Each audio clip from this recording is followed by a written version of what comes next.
All right, so we have a busy week ahead of us. I'm gonna make some cheese when I'm done milking this goat, which I'm just about done. We're also gonna work on the farm stand. We're gonna move the chickens over to their new coop. We have a few other tasks that we need to accomplish. So come along with us and we're gonna have some fun. All right, so I have some milk from today's milking and Bubbles loves it. Drinks it right out of the cup. That's good, huh, Bubbles? We've had Karina, our new goat that's in milk, for about 6 days. We've been drinking the milk and enjoying it, but I finally collected enough milk to make some goat milk cheese. All right, so the first step in making Chev is to heat up all of the milk. Not by a lot. We heat it up to around 86 degrees, just enough to get it warm. This is raw milk, so it is not pasteurized in any way. If you pasteurize milk, then you have to add, I think it's calcium chloride, which just seems silly when raw milk has everything perfect that you need. But when you pasteurize it, it destroys the things in it that make cheese. So you have to add those chemicals back in when it just naturally has it in raw milk. Raw is the way to go. Wow, look at that.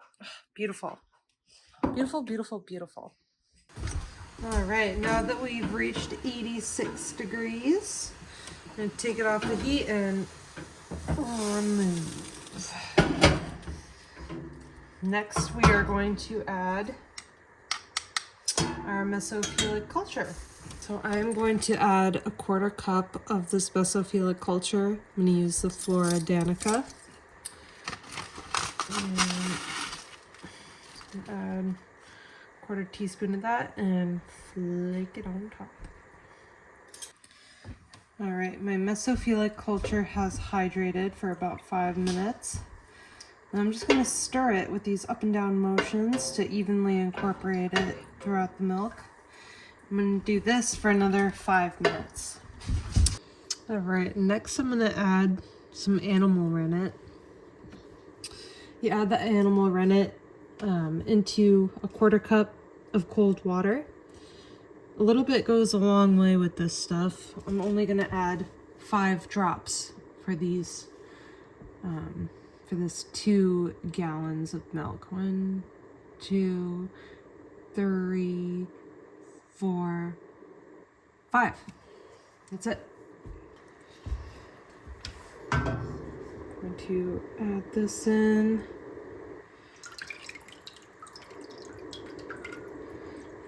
You want this to be evenly distributed.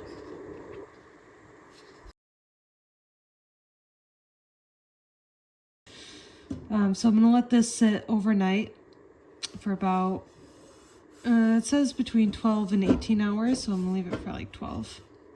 So we'll see you in the morning. All right, so it's the next morning. Look at that. Got a nice curd formed on the top. All right, I'm going to cut the curds into 1/2-inch cubes.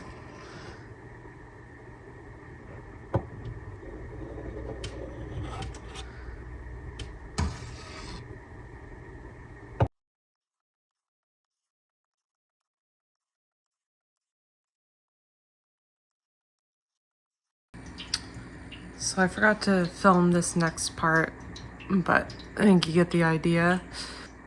After scooping the cheese curds into the cheesecloth, I am hanging them to drip. All of the whey is being caught on the bottom because I'm going to feed it to the pigs. I'm going to let this hang and drip for probably like 12 hours. The less time you hang it for, the creamier and more mild the cheese will be. And the longer you hang it for, the drier, more crumbly, but tangy and more acidic it'll be. So I like mine to be more creamy. So we'll see you in 12 hours.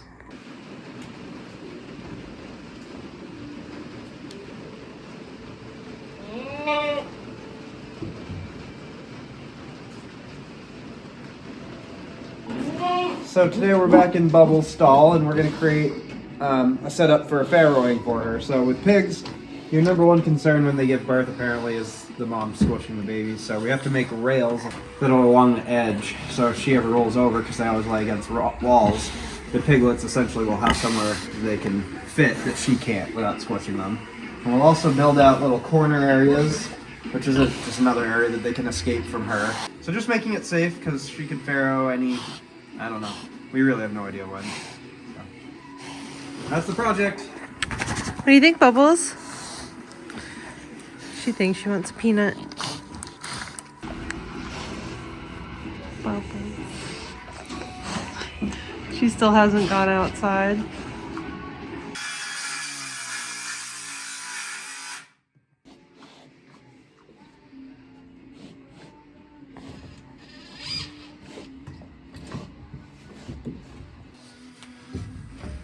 Oh, let's leave that alone, Bubbles.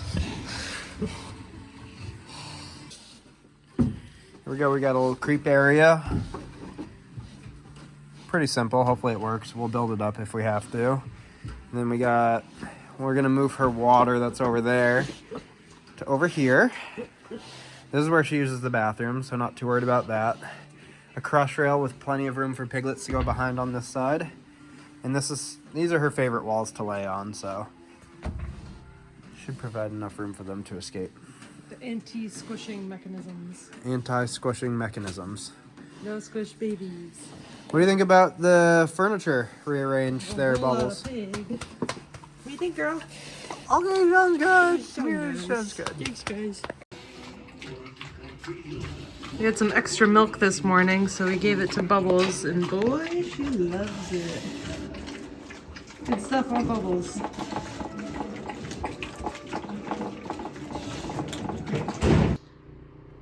So here's my final-ish product.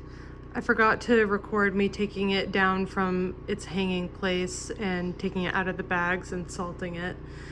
But I just took it out of the bags, put it in here, weighed it, and did a 1% salt ratio and mixed it all in. It's really, really delicious. It's not super tangy, it's more creamy, which I like because I like spreading it on toast and spreading it on all kinds of stuff. Use it more of a spread than an actual cheese. All right, so I took the goat cheese and I whipped it. So it's whipped goat cheese on tostadas, our pork that we raised here, homemade guacamole, pickled red onions, and some of that beautiful whipped goat cheese. It is so good. Down at the farm stand, hopefully getting some work done in here today. If you've been following along, you'd know that this was our temporary goat barn this winter, and we got it all cleared out, cleaned up a little bit, starting to move some stuff in and converting this into the farm stand. So today's project is some electrical work. We are going to be running power to this from the grid. Everything else, our house and the barn, is all off-grid, but to run these commercial refrigerators and freezers, unfortunately, we are going to have to use power from the grid. Hopefully it won't cost too much to do. It's kind of uncertain. We're not used to outsourcing our stuff, so anyways, I'm going to wire it all up. Luckily, the road's right there, and there is a pole right over there, so it's really not too far. But I have to do, I want to do the inside electrical work, then I'll have the power company do the rest. So let's see what we can do.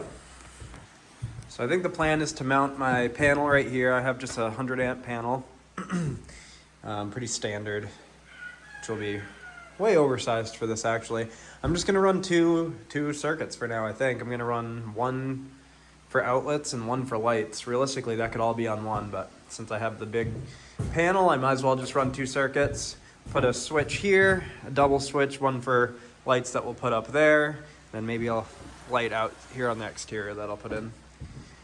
So it's time to run some wire.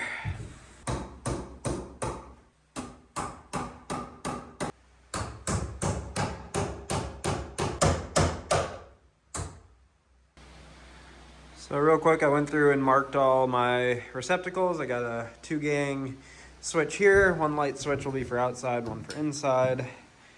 One outlet on both of the short walls and 2 on each of the long walls. Should be enough.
Well, per usual, I didn't have nearly as much Romex as I thought, so I ran out of wire, running 12-2 through here.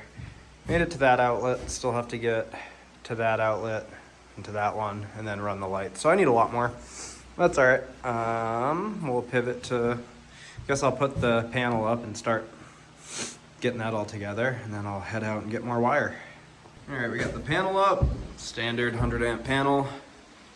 Got the outlet circuit ran all the way around, looking good, all the way around.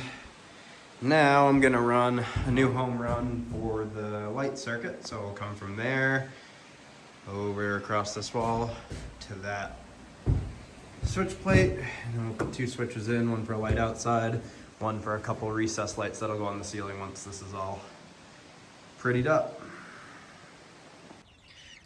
Quick chick update. These ladies are all, like 6 or 7 weeks old now. Doing really well, everybody's healthy. And this is a big day because we're gonna actually move our other chickens into here. These should be big enough that they can defend themselves, so we'll move our 14 in here. All right, hoping we don't start an all-out chicken war today. We're getting these nest boxes cleaned out on the big mobile coop here. The idea is we're gonna put our original laying hens, the grown-up chickens, in here today with them. We have their food, some fresh bedding. So we'll move our other chickens in, and we're gonna lock them in for a day, maybe 2, depending on how it goes. So everybody gets used to this being their house and introduce themselves to each other. And then we'll move this whole thing to our first zone that it's gonna go. Put the chicken door on it, and let them all go outside in a few days here. Got my ladies.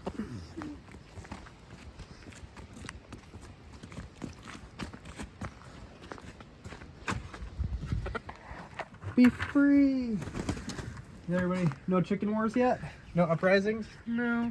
Just I got pooped on again. very confusing. I keep getting pooped on. Aw.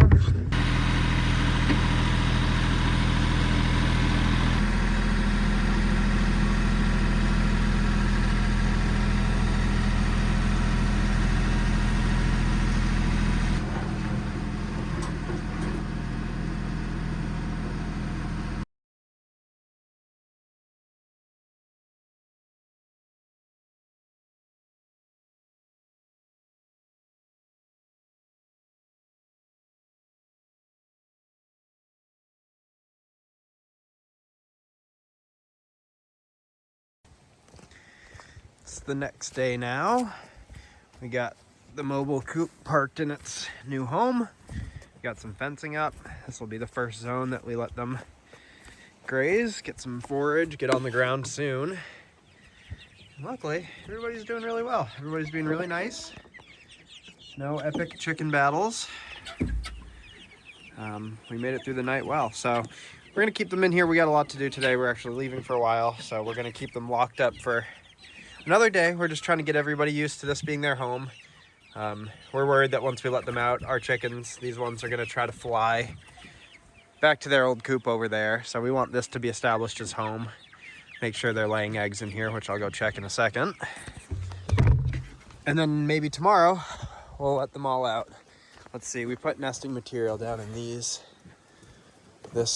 area. See if anybody's laid an egg. Oh, look at that. There's an egg there. Yep, so they're figuring it out. They're learning this is the safe spot. I don't think they love it, but that's good. Okay.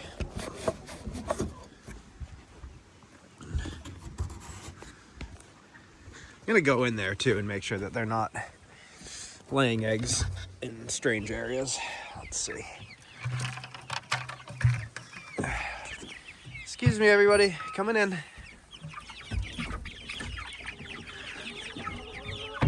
All right, I'm on an egg hunt. Any eggs? No, looks like the only egg is right up there, where we just saw from outside, so that's good. We'll see how it goes as the day goes on. Looks pretty tight in here, huh? But the idea is this coop will never be an area that they all get locked inside. That's just for right now. So this will just be where they lay eggs and sleep at night. So the food, water, everything will be outside underneath it in 55-gallon drums. They'll have free range outside, or I guess kind of free range. We'll have them fenced in. We might try free range, but this is a lot of chickens, so we'll see. We'll see how this all progresses. So, I think we had a litter of babies in here. This would be Missy's litter. We're expecting 2 litters today. I just looked in this one, there's nothing, but I can see all the fur pulled here. Look at that. We got dry, warm babies. We have 1, 2, 3, 4, 5, 6, 7, 8, 9, 10. All right, so this is kind of a fun thing to follow along with. So we've been doing rabbits for, 3 or 4 years now. And we've had many litters of 10 or more. I think the most we ever had was 14. However, we have never had a whole litter of 10 survive. So maybe we can. So I don't know. Hopefully Missy can keep these alive. We'll keep checking in on them over the next few days, but we're gonna close them up so they can stay warm. Never had double digits survive. 9 seems to be the limit. We'll see. So today we opened it up. All the big chickens came out. A couple small ones have been poking their heads out. A couple have come out, hit the ground, and then turned around and gone right back in. So everybody's getting used to it, but everything's going well. Hey, everybody. Cool. So that's about it for this week. I know the videos were kind of sporadic and all over the place, but that's just kind of how life is here, honestly. Doing the YouTube thing again, our lives are so busy that doing all this is kind of hard to really edit it and make a cohesive story. So we kind of just film it, throw it all together quickly, and share it with you guys. So I hope you like the format. We'll keep getting better. And I guess that's it. We'll see you again next week.